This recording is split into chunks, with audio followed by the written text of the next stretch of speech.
tayo sa another episode ng ating vlogs. Badong Aratiles po. Ito po yung reaction natin hinggil po dito sa naganap na ah, press conference ng ating Vice President Sara Duterte. No? Kitang-kita nyo naman po talagang iba po yung aura ng ating Vice President. Parang hindi po siya in-impeach, no? Walang ka ano-ano yung mukha, napaka-fresh.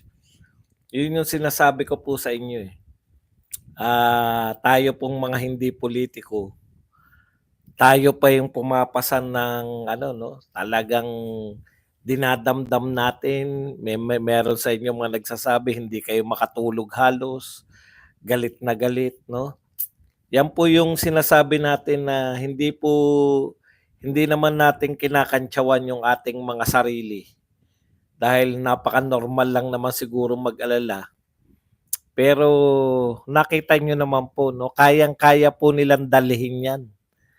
Mga politiko po, matatagal na po, pinanganak na po sa politika to si BP Sara. No?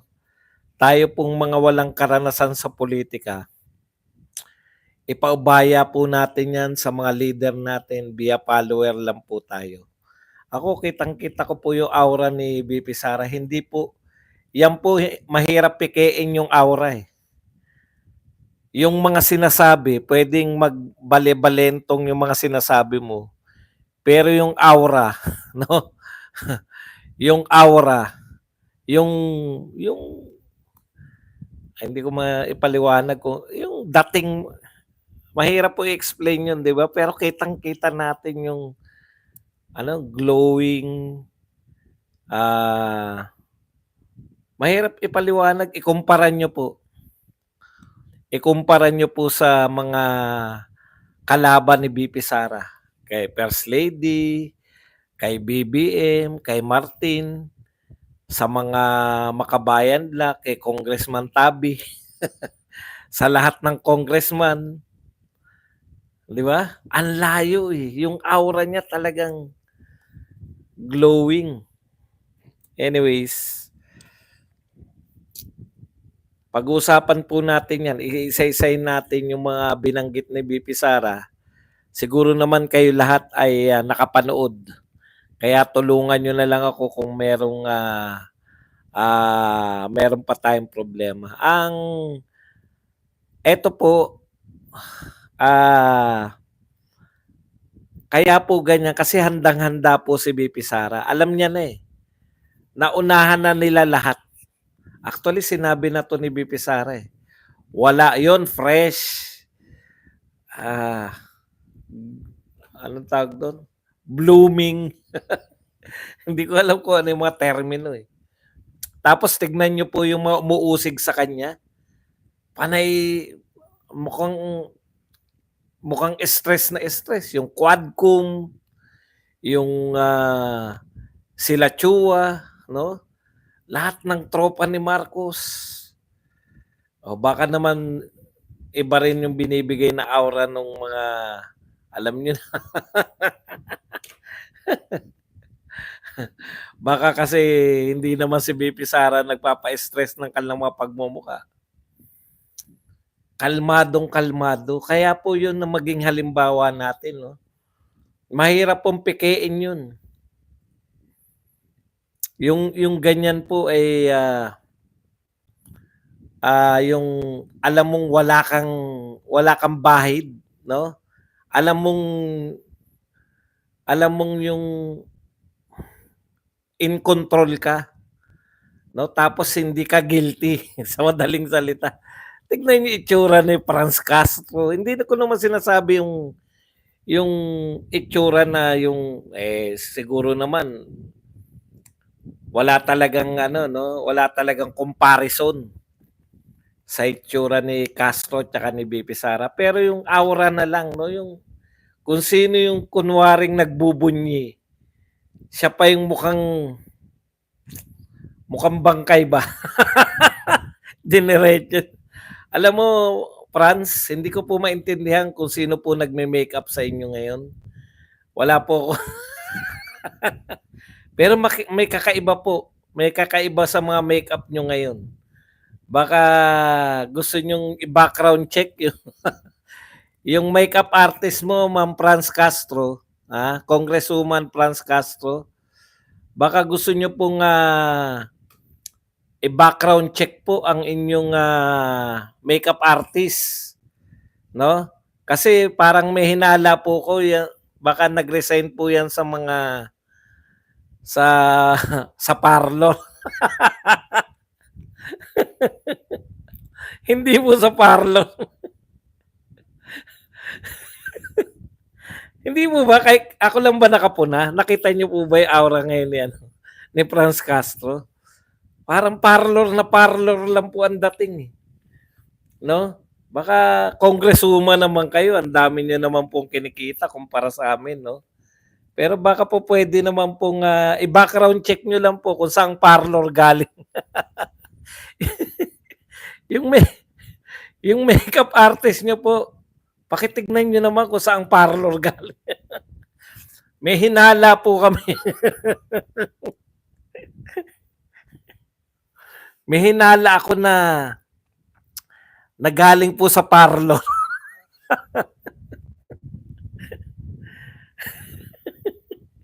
Isa pang stress na stress. Ito po si Rapi Tul ay si Erwin Tulfo, 'no? Alam niyo si Erwin Tulfo tuwing nagpapaliwanag, lalo nahuhuli. Hindi siya pumirma, 'di ba? Imbes na manahimik, kaya napapahamak. Alam niyo po, eto matagal ko nang pinapayo 'to, 'pag kokonti pag konti lang po yung laman ng utak natin, 'no? Hindi ko sinasabing ikaw 'to, Erwin Tulfo, Congressman Erwin Tulfo, Sa lahat po 'to in general. 'Pag konti lang po ang laman ng utak niyo, 'wag na kayo masyado nagpapaliwanag. Lalo na nagiging obvious, eh. O, 'di ba? Tignan niyo po, pinapaliwanag ni Erwin Tulfo kung bakit siya hindi tumakbo. Kasi mananalo daw siyang senador. Pag nanalo siya senador, kasama na siya ron sa mga judge. May bumutata kagad, eh. Ako naman, ito simple lang,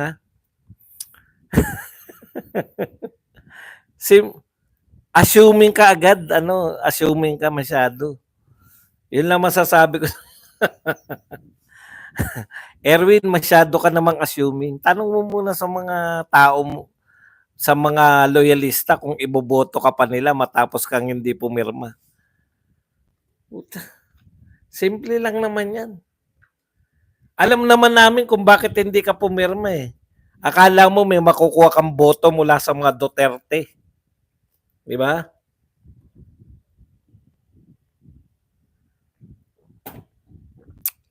Mananalo daw siya kaya hindi siya pumirma.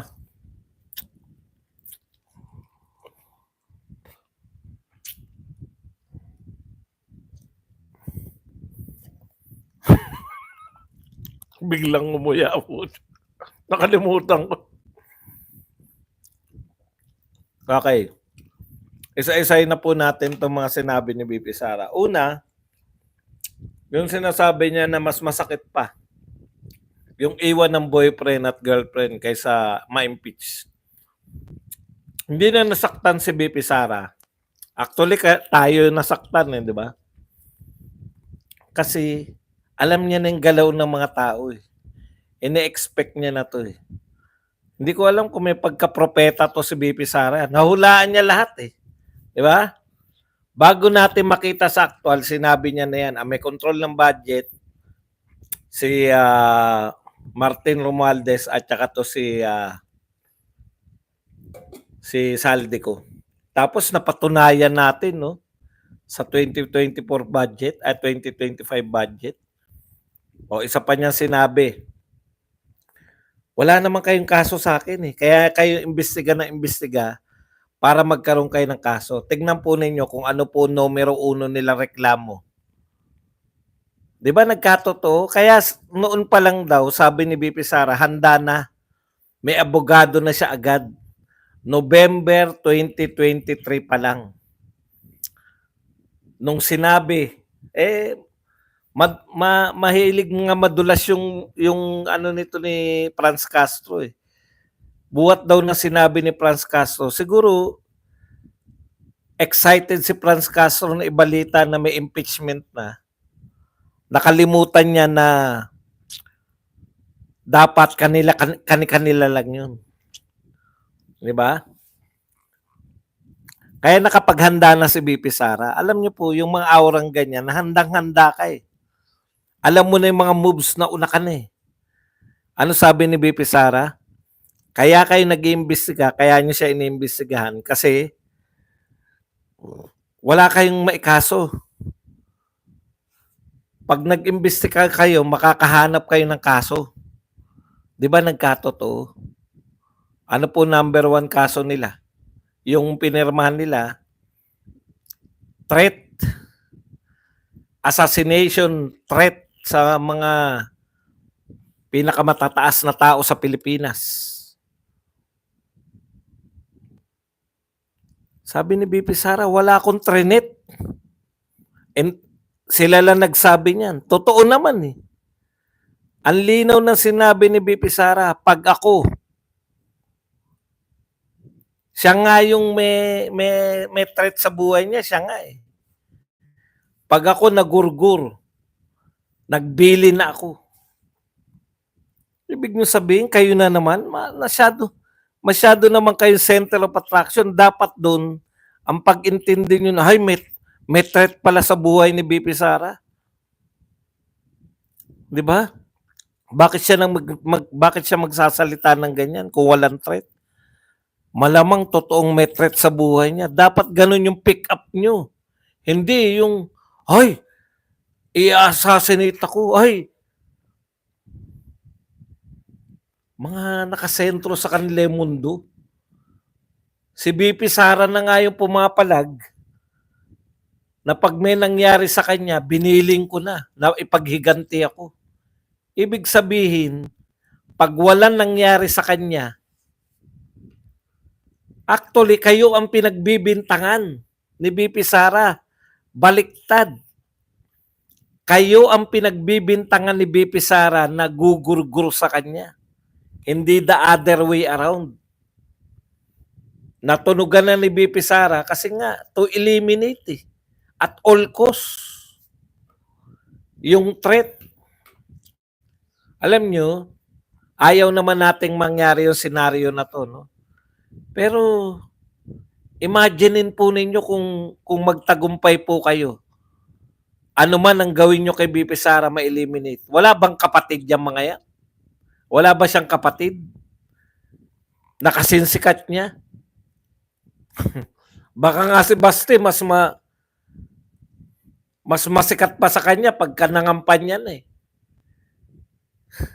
Remember Robin? Kumakanta lang si Robin, nag-number 1. Ano ba actually ang ginagawa ni Robin ng kampanya? Meron ba siyang mga mabibigat na? Hindi po eh. Nakikita ko kay Robin, kumanta lang ng, di ba? It's late in the evening. Nagtitilian yung mga tao eh. Alam niyo po si Basti, nakailang ano na po ko.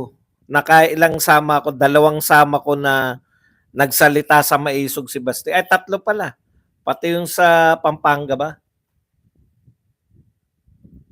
Tinatawag pa lang po si Basti, nagtitilian na yung mga kababaihan. Hindi ko po sinasabi na ayaw natin ha. Worst comes to worst. Ibig sabihin, hindi natin napigilan. Nagawa nila ng paraan na alam nyo na, yung mga senador, may pagkaano po yan. Binigyan lang ng akap, bumaliktad na. Speaking of akap muna, bago ko makalimutan, tignan nyo to si Amy Marcos. Ano sabi ni Marcoleta? Di ba? Hindi ubra na sasabihin nyo lang na kayo ay hindi pumirma. Kung kayo ay miyembro niyan, BICAM na yan, bakit hindi nyo ipinaglaban? Tama nga naman, di ba? Hindi po pwedeng ipinaubaya nyo sa kanila yung diskusyon tapos aangal kayo at sasabihin nyo hindi ako pumirma.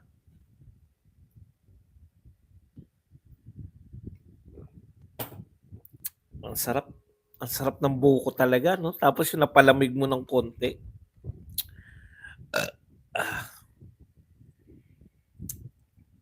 Asan na ba tayo?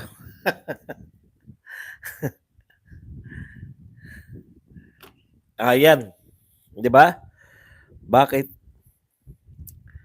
Kaya baliktad po yung pagkaunawa nyo. Hindi po si BP Sara nag-threat sa inyo. Siya ang threatened ng buhay. Gusto niyo lang ipaghiganti siya. Ayaw niya matulad kay Ninoy. Punta po tayo rito sa susunod. Bakit nagpapaliwanag yung mga congressman? Ang ganda ng paliwanag dito ni BP Sara. No? Bakit yung mga pumirma sa impeachment, panay ang paliwanag ninyo? Kung naniniwala kayo na tama yung ginawa nyo, hindi nyo kinakailangan magpaliwanag. The mere fact na kayo'y nagpapaliwanag sa mga tao, lalo na yung mga taga Mindanao at taga Visayas na congressman, the mere fact na kayo'y nagpapaliwanag para tanggapin ng tao na napilitan lang kayo, hindi talaga kayo kumbinsido na dapat ma-impeach si BP Sara. Sa madaling salita, mga mukha kayong pera. 'Di ba? Buti pa, manahimik na lang kayo. Napagpasyahan nyo na yan eh. Ang problema, no? Galit yung mga tao. Meron nga, ewan ko kung nabasa ko lang kay Crescent, may mga binato pa yung gate ng congressman eh. Binato ng EBS. Binato ng EBAC. Alam niyo yung gustong-gusto kong ano. Yan yung gustong-gusto kong uri ng protesta, yung batuhan ng EBAC. Sa gate, yung gate ng isang congressman na pumirma. Hindi ko alam kung saan parte ng Visayas ba o Mindanao yun. Kayo baka maano nyo, kay Crescent yun.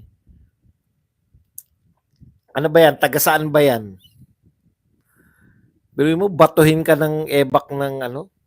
Ganun kagalit ang mga tao. Tapos nakikita ko, may mga, yung mga pumirma, tinatanggal yung mga poster nila ngayon ng mga taong galit na galit. Hindi ko lang alam kung talagang yun ang dahilan kasi baka offline backlash naman yun ng mga kalaban.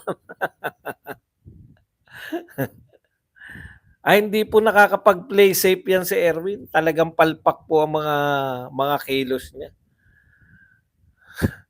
Correct. Huwag po iboto, di ba? Okay. Yun po yun eh. Nagpapaliwanag ka, hindi ka so kumbinsido. Mukha ka lang talagang pera. Eto, dito ako na ano yun, no? Yung tinanong na, ano po masasabi nyo? Pinapatigil ni Amy. Ha? Bakit? Bakit niya raw pinapatigil? Di ba? Alam niyo po, abogado to si BP Sara. No? Dalawa po yan eh. Yung tanong niya na yun, makahulugan po yun. Naunawaan ko yung ibig sabihin ni BP Sara. Kunwari lang, nagtanong uli siya, ha? Davao del Sur pala, kaya pala eh. Taga Davao del Sur pala kayo, kaya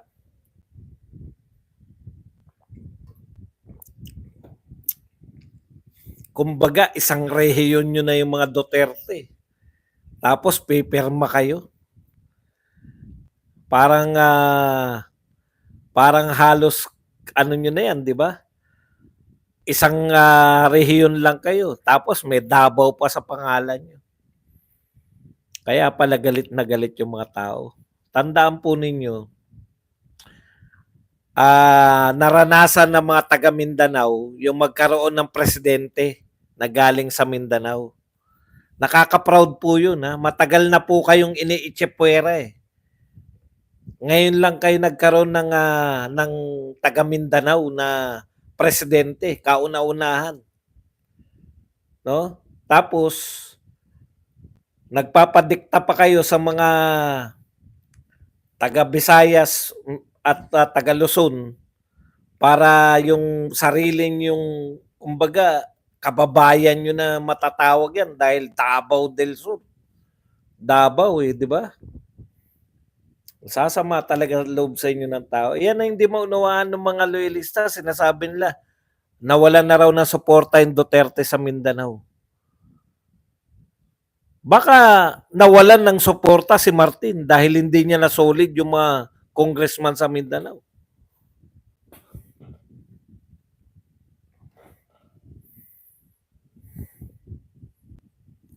Eto po, kay Aimee Marcos, balikan natin. Alam niyo ang kahulugan diyan ni sarcasm yun eh, no? Bakit daw ipapatigil?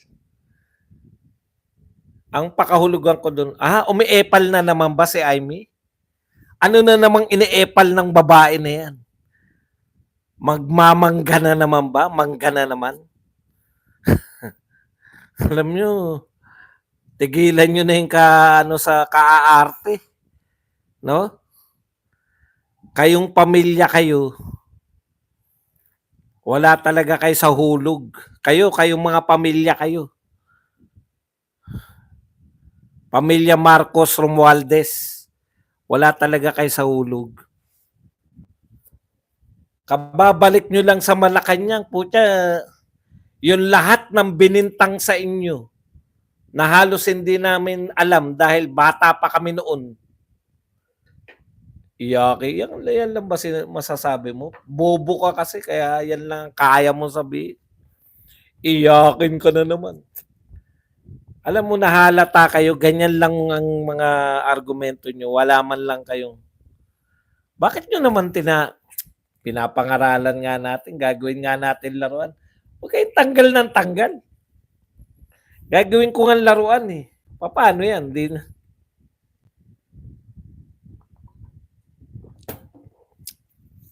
Masarap po yan, may laruan tayo.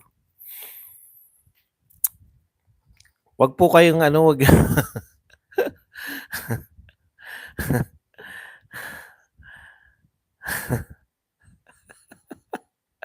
Wala sa hulog yung BP Sara mo, Sinto.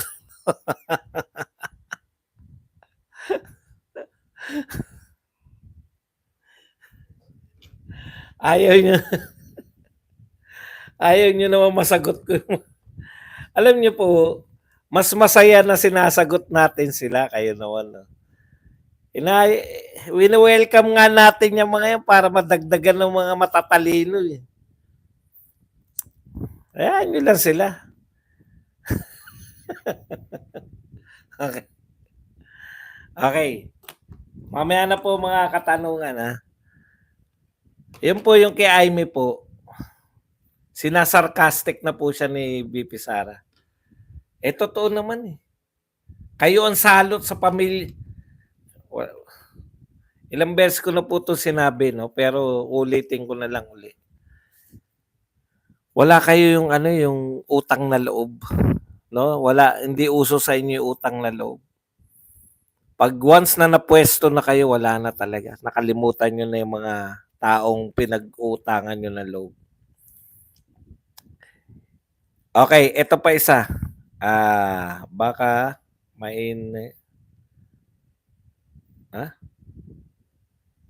Pucha, pangit ko talaga magsulat. Sinulat ko na yung mga ko, hindi ko rin maintindi.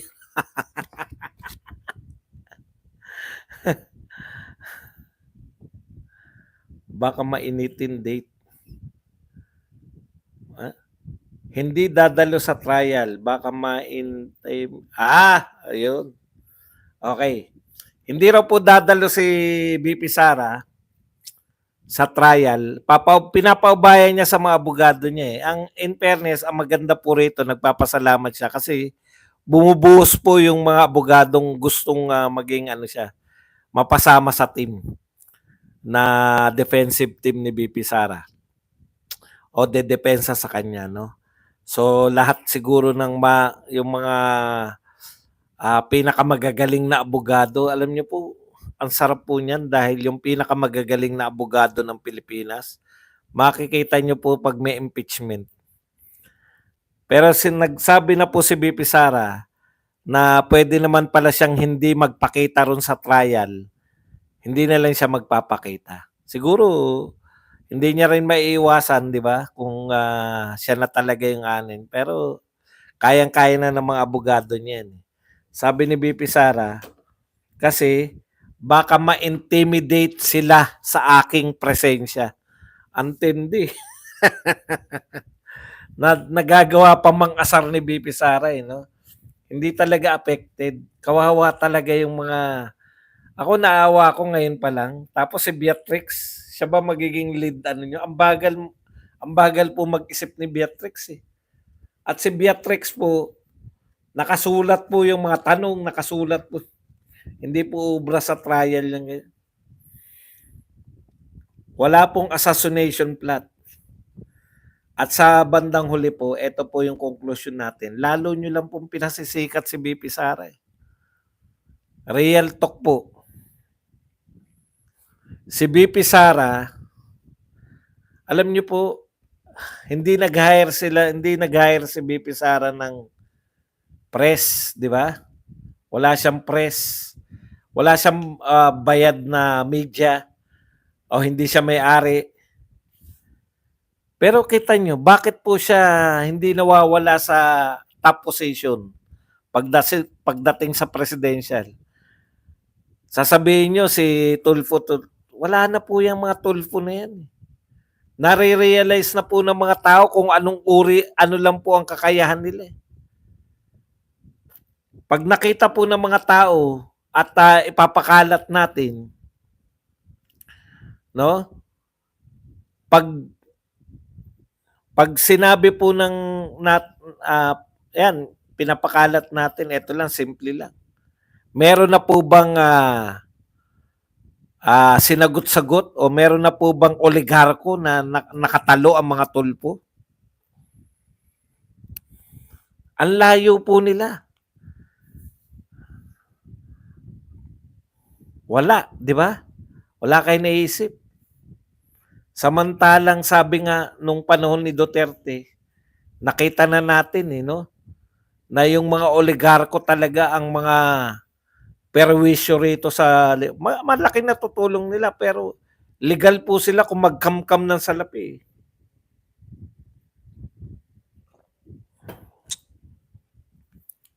Yung mga oligarko, mga kingmaker.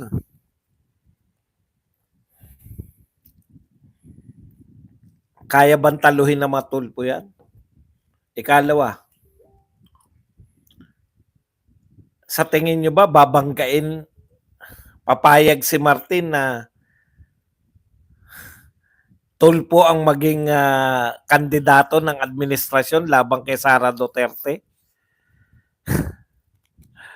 O pwede nilang opera na mag-vice president lang din yan, di ba? Kaya ito talaga ang kalaban natin, si Martin talaga. Magagawa na nila ng paraan yan. Pero unlike kay Martin na may mga maraming media, si VP Sara wala. Kaisa-isa pong kaalyadong media ni VP Sara, SMNI, natanggalan pa ng prangkisa, di ba? O, yun lang yung tunay na media na kampi kay VP Sara. Lahat kalaban niya. Pero bakit nananatili siya number 1? Kayo rin may kasalanan. Buong akala nyo, may halin tulad nyo siya kay Binay. Ang layo po ni VP Sara kay Binay. Alam nyo kung bakit tagumpay si Binay? Binanata nila si Binay yung malapit na eh. Si Binay, natatandaan ko, 4 na taon, pag pinakilala yan si Binay, the next President of the Republic of the Philippines, Vice President Jejomar Binay. Binanata nila yan, 1 taon na lang eh. 1 taon na lang mag-e-election na. Kaya yung impact, tapos may basehan talaga. Paniniwalaan nyo. Kayo, 1 taon pa lang kayong nakaupo, binabanatan nyo na si VP Sara. Nanawa na nga yung tao sa kababanat nyo. Wala nang epekto. Di ba? Wala nang epekto. Yung pagbira nyo kay BP Sara. Bakit? Kasi yung bumibira kay BP Sara, daang bilyon yung usapin sa kanila. Biruin nyo, binangkrap nyo yung PhilHealth. Ito pinakamalaking kasalanan ng mga to. Yung COA pala nagsasabi na bankrupt ang PhilHealth. Alam nyo po, tuwing magdududa ka na talaga sa administrasyon na to, unlike nung mga dilaw, kahit papano yung mga dilaw, tapat sila pagdating sa records eh.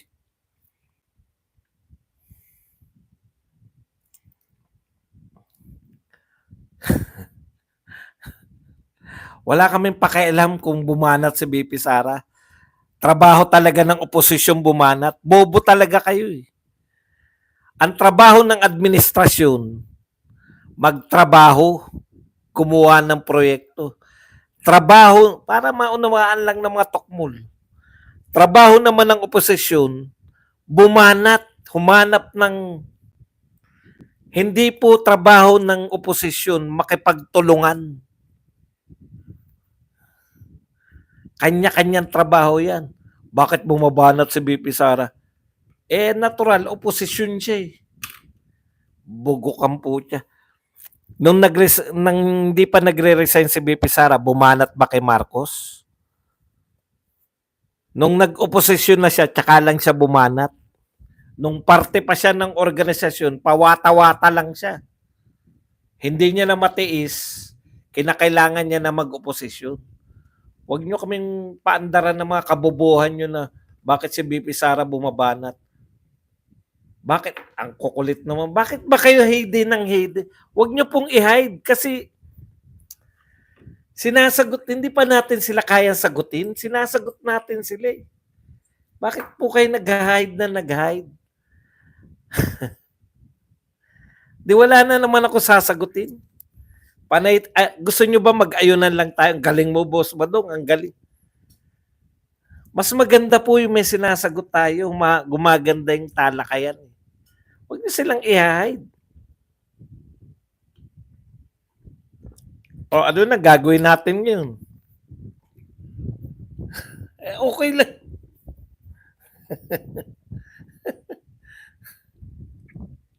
Patutunayan nga natin na wala talaga silang katuturan kasi yan lang bang kaya nila. Okay, balikan na po natin to. No? Pinapasikat nyo si BP Sara, hindi nyo siya binabagsak sa ginagawa nyo. Bakit? Kasi mas malalaki yung issue nyo eh. Mas malalaki yung binenta nyong ginto. 125. Sukan-sukan na yung mga tao sa 125. Yan bang 125 na yan, binulsa ni BP Sara? Hindi naman nila masabing binulsa nila. Hindi naman nila masabing binulsa nila eh. Ni BP Sara eh. Ninakaw ba yung mga yan? Hindi naman ninakaw. Ano lang, ginastos. Ginastos ng 11 days. Putang, ngayon lang po ako nakakita na, merong kang pera, ginastos mo. Di ba dapat ang pera gastusin? Tignan niyo yan ha. Kaya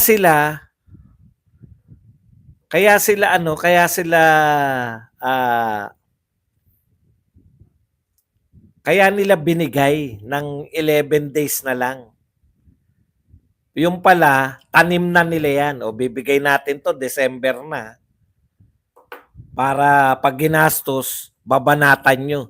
Ilang araw lang ginastos.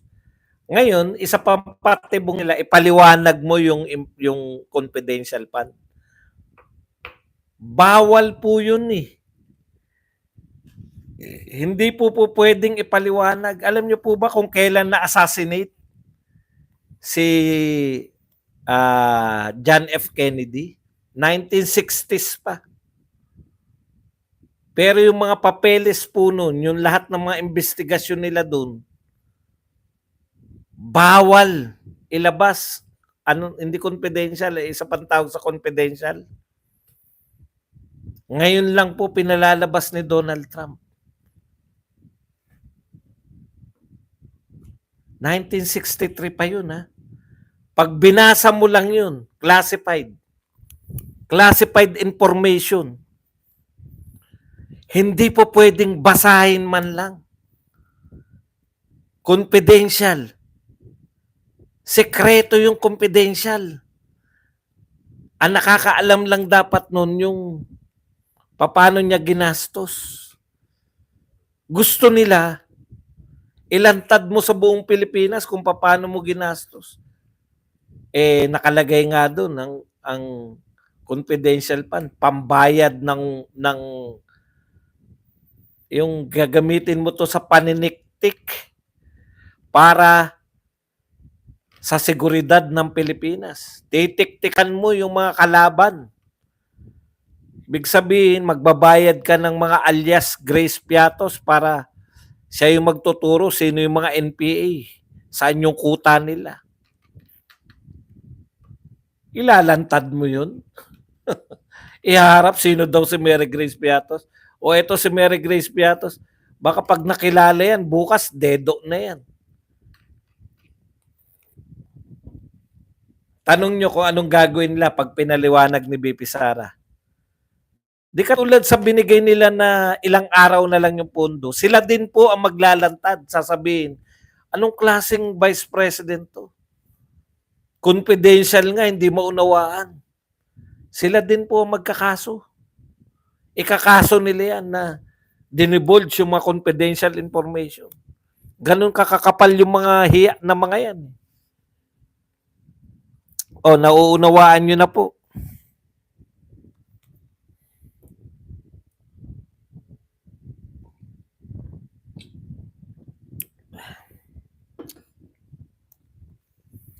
Mas malaki yung mga issue ng buy scam eh. Mas malaki issue ng PhilHealth eh. Mas malaki yung issue ng mga pagbebenta ng ginto. Bakit hindi na i-impeach? Di ba? Kaya nga eh, kitang-kita nyo na political yung impeachment.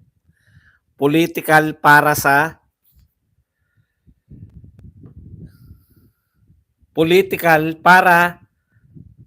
si BP Sara ma-eliminate. Siya kasi ang pinakamalaking hadlang sa kanilang ambisyon. Napakarami pong issue. Kahirapan. Taas ng presyo ng bilihin. Walang pumapasok na foreign investment. Ginto mo? Ikaw, ginto mo yan? Ginto ng Pilipinas yan, tanga. Ang bobo nito. Ginto mo? O kasama ka ron. Ginto natin yan. Akala mo ba ginto ng Marcos yan? Napaniwala naman kayo na ginto ni Marcos yan binenta? Ganun kayo kabubugok.